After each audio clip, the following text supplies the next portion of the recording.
కూడా అమలు చేయలేకపోతున్నారు అంటే మీరు సమాధానం ఏంటి? ట్రంప్ తో కంపేర్ చేస్తున్నారు రేవంత్ రెడ్డిని. ట్రంప్ వచ్చి 3 నెలలు అయింది. ట్రంప్కు రేవంత్ రెడ్డికి సంబంధం లేదు. రేవంత్ రెడ్డి గారు కన్స్ట్రక్టివ్గా ఫోర్త్ సిటీ అని కానివ్వండి, ఫ్యూచర్ సిటీ, ఐఏ, ఎక్స్పాన్షన్ ఆఫ్ మన మెట్రో కాంగ్రెస్ గవర్నమెంట్లోనే తెచ్చిండ్రు.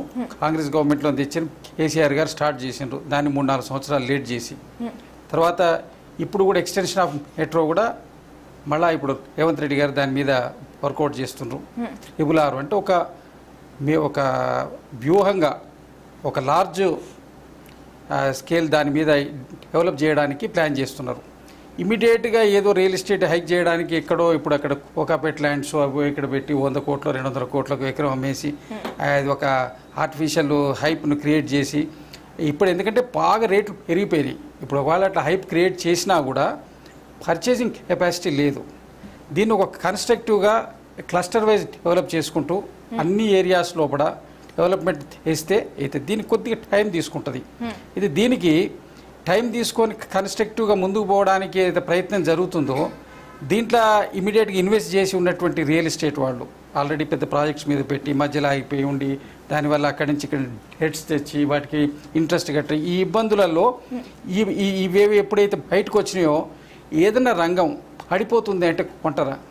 ఇక్కడ రేట్స్ పడిపోతున్నాయి అంటే ఎవరు కొనరు.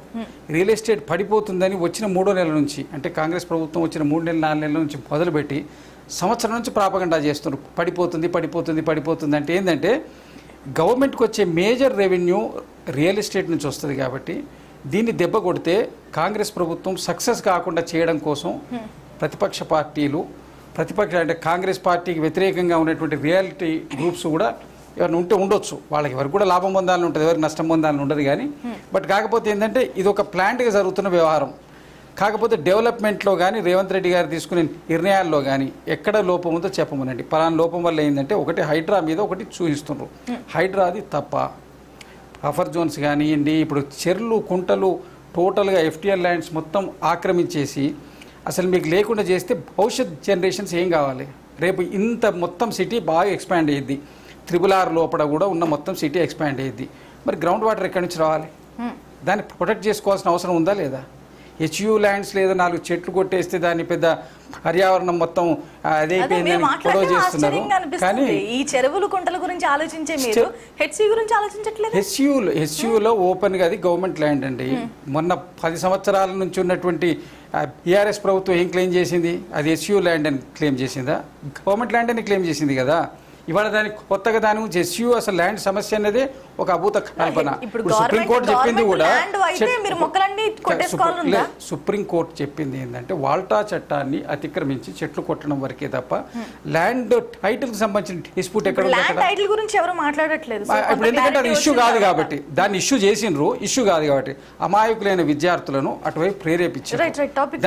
టాపిక్ మనది కాదు కాబట్టి ఏదో ఒకటి ఏంటంటే హైడ్రాని ముందర పెట్టి దీన్ని విపరీతంగా ప్రాపగండా చేసి దీని మీరు ఏ ఇల్లు కొన్నా కూడా కొట్టేస్తారని చెప్పి కొన్ని శక్తులు రియల్ ఎస్టేట్ వాళ్ళు చేసిందని నేను అనటం లేదు. కొన్ని శక్తులు గవర్నమెంట్ రెవెన్యూను దెబ్బతీయడం కోసం చేసిన కుట్రలో కూడా ఇది భాగం. దాని నుంచి బయటకు వచ్చేవారు కొంత సమయం పడుతుంది. అంత మాత్రాన ఏం కాదు. ఇంకోటి మీడియా కూడా ఏంటంటే ఇప్పుడు మనం పెట్టిన టాపిక్ డిస్కషన్ చూస్తే కొనేవాళ్ళు ఎవరైనా కొంటారా? డమాల్ అన్న తర్వాత ఎవరు కొంటారు? ఒకటి ఏంటంటే వాట్ ఎవర్ ఇట్ మేబీ మనము రియల్గా మనము రియల్ ఎస్టేట్ని కాపాడుకోవాలి అనుకుంటే అట్లా రియల్ ఎస్టేట్ను మనం నిజంగా ప్రొటెక్ట్ చేసుకోవాలి అనుకుంటే 100% అంటే హైదరాబాద్ని ప్రొటెక్ట్ చేసుకోవడం అందరూ అవసరం. నాట్ ఓన్లీ మీడియాకి అవసరం, జనాలకు అవసరం, ఇక్కడ ఉన్న లీడర్షిప్. ఇప్పుడు ఇవాళ ఈ లీడర్షిప్ ఉంటుంది, రేపు ఇంకో లీడర్షిప్ వస్తుంది, అది ఏదైనా జరగవచ్చు. కానీ ఈ సిటీని ప్రొటెక్ట్ చేసుకోవాల్సిన అవసరం అయితే అందరికీ ఉంది కదా. కాబట్టి రియల్ ఎస్టేట్ పడిపోతుంది. మీరు చూడండి స్టాంపు రిజిస్ట్రేషన్ చార్జెస్ ఇవన్నీ మీకు వచ్చే ఆదాయం కూడా సగానికి సగం పడిపోలేదా? ఇప్పుడు లాస్ట్ మంత్ది మీరు చూసుకుంటే కొద్దిగా టెక్నికల్ గా అక్కడ ఉన్న ఇష్యూ వల్ల కొంత వదిలేయండి. సంవత్సరంలో కంపేర్ చేస్తే ఈ సంవత్సరం నుంచి గోల్డ్ రేట్ హైక్ లో ఉండడము, రెండోది ఈ సంవత్సరం ఇక్కడ హైడ్రా మొదలైన దగ్గర నుంచి అసలు దీని మీద విపరీతమైన విష ప్రచారం, దాంతో ఇన్వెస్టర్ ఆగిండు. ఇది ఒక రకమైనటువంటి చిన్న బ్రేక్ అంతేగాని ఇదేమి కింద పడిపోదు. మీరు చూడండి మ్యాటర్. ఇంకోటి జనరల్ కూడా మార్చి నుంచి జూన్ జూలై ఆగస్టు వరకు జనరల్గా రియల్ ఎస్టేట్ ఇన్వెస్ట్మెంట్స్ తక్కువ ఉంటాయి. కారణం ఏంటంటే ఈ అకాడమిక్ స్కూల్స్ కాలేజెస్ వాటికి పెట్టిన అందరూ కూడా దీని ప్లానింగ్లో ఉంటారు, స్మాల్ ఇన్వెస్టర్స్ నేను చెప్పేది. తర్వాత మీరు జూలై ఆగస్ట్ సెప్టెంబర్ నుంచి జనవరి ఫిబ్రవరి ఆ టైం వరకు బాగా కొంచెం హైప్ ఉంటుంది. నేను గవర్నమెంట్కు మన ఈ ఛానల్ ద్వారా కానీ మీ ద్వారా కానీ తెలియజేయవలసింది ఏంటంటే సార్, ఈ పెండింగ్లో ఉన్న గవర్నమెంట్ హెచ్ఎండిఏలో ఉన్న పెండింగ్ ఫైళ్లను త్వరితగతిన కనుక రియాల్టర్స్కు క్లియర్ చేస్తే వాళ్ళు ముందుకు పోతారు. చాలా ఫైల్స్ పెండింగ్లో ఉన్నాయి సార్. ఎందుకు అది మీరు నిర్మాణాత్మకంగా చేయాలనుకుంటున్నారు అనేది వాస్తవం, కానీ ఇప్పుడున్న జనరేషను ఇప్పుడున్న స్పీడ్కు అంత స్పీడ్గా మనం కూడా గవర్నమెంట్లో స్పందించి త్వరితగతిన కనుక ఫైల్స్ క్లియరెన్స్ చేస్తే, అది ఎందుకు క్లియరెన్స్ చేస్తలేరు, మరి ఆ లోపభూషణం ఎక్కడున్నది అనేది మీరు దాని మీద సీరియస్నెస్గా దృష్టి పెట్టాలి. పెట్టకపోతే చాలా ఇబ్బంది పాలవుతారు. రైట్. రాజశేఖర్ రెడ్డి గారు, అంటే అవసరానికి మించి ఇన్వెస్ట్ చేసేసారు ఇన్వెస్టర్లు, రియల్టర్లు, ఈ బిల్డర్స్ అంచనా వేయలేకపోయారు ఎంత అవసరము, అందుకే ఇన్ని ఖాళీగా ఉన్న అపార్ట్మెంట్స్ కనిపిస్తున్నాయి, ఇంత లాస్ కనిపిస్తుందని మాట్లాడితే మీ ఆన్సర్ ఏంటి? కాదండి, కోవిడ్ తర్వాత కోవిడ్ అనేది చాలా మందికి చాలా రకాలుగా నేర్పించింది లైఫ్ ని. సో కోవిడ్ తర్వాత ఏమైందంటే చాలా మంది సేవింగ్స్ తీసి రియల్ ఎస్టేట్ మీద ముప్పడిగా కొనుక్కున్నారు. మాకు ఒక ఫామ్ ల్యాండ్ ఉండాలి, మాకు ఒక ఫామ్ హౌస్ ఉండాలి, మాకు ఒక అగ్రికల్చర్ ల్యాండ్ ఉండాలి, సిటీలో ఏమన్నా అయితే మేము అక్కడ ఇల్లు ఉండాలి అనే ఉద్దేశంతో ఇండియాలో కాదు ప్రపంచం అంతా, అందులో హైదరాబాద్ లో మరీ ఎక్కువగా. మనకి తెలుసు కదా రియల్ ఎస్టేట్ అవేర్నెస్ చాలా ఎక్కువ హైదరాబాద్ లో, నలుగురు కలిస్తే రియల్ ఎస్టేట్ మీదనే మాట్లాడుకుంటారు. సో చాలా ఎక్కువగా చేశారు. ఉన్న సేవింగ్స్ అన్ని కూడా 21 నుంచి 24 దాకా అందరూ పెట్టేశారు. అదే టైంలో మనకి చాలా హై రైజెస్ కానీ అపార్ట్మెంట్స్ కానీ విల్లా ప్రాజెక్ట్స్ కానీ చాలా ఎక్కువ వచ్చేసినాయి. చాలా మంది కొనేసుకున్నారు. అంటే ఒక సెగ్మెంట్ 1 crore అండ్ 10 crores మధ్యలో ఎక్కడ ఎవరికైతే సేవింగ్స్ ఉన్నాయో వాళ్ళందరూ కూడా, వాళ్ళకి లోన్ ఎలిజిబిలిటీ ఉందో వాళ్ళందరూ కూడా కొనేశారు. ఇఫ్ చూస్తే ఇవాళ హైదరాబాద్ లో more than 100+ high rise apartments ఉన్నాయి. అంటే దగ్గర 2-3 లక్షల అపార్ట్మెంట్లు. అట్లాగే అన్ని విల్లా ప్రాజెక్ట్స్ ఉన్నాయి, అన్ని plotting projects, real estate projects కూడా ఎక్కువైపోయినాయి. ఈ ప్రాసెస్ లో ఉన్న లిక్విడిటీ అనేది చాలా మంది దగ్గర తగ్గిపోయింది. అది కూడా ఒక రీజన్. మళ్ళీ ఇది ఏంటంటే ఈ సైకిల్ మారుతుంది. మళ్ళీ 2-3 సంవత్సరాల తర్వాత మళ్ళీ లిక్విడిటీ స్టార్ట్ అవుతుంది అందరికి.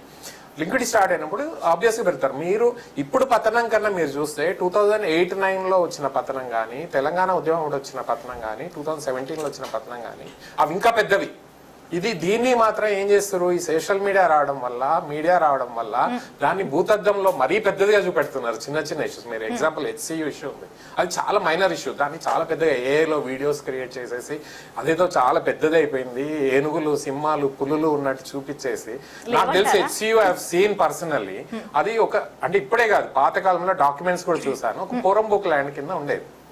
అంటే it's not a forest land, but 20 years అక్కడ ఏది పనిచేయడం వల్ల, అది బ్యాంక్ లో ఉండడం వల్ల వెజిటేషన్ పెరిగింది. సో వెజిటేషన్ వీళ్ళు చేసిన తప్పు ఏంటంటే అది ఫారెస్ట్ దగ్గర నుంచి ఒక పర్మిషన్ తీసుకొని చెట్లు కొట్టేసింటే ప్రాబ్లం ఉండేది కాదు. అట్లాంటి నియోపోలిస్ నేచర్ కాదా, నియోపోలిస్ లో కొండలు నేచురల్ గా వెళ్ళిన కొండలు కదా, అవన్నీ పోయినాయా? నేను దాని ఎదురుగా CBIT చదువుకున్నా, ఎంతో బ్యూటిఫుల్ ప్లేస్ ఉండేది.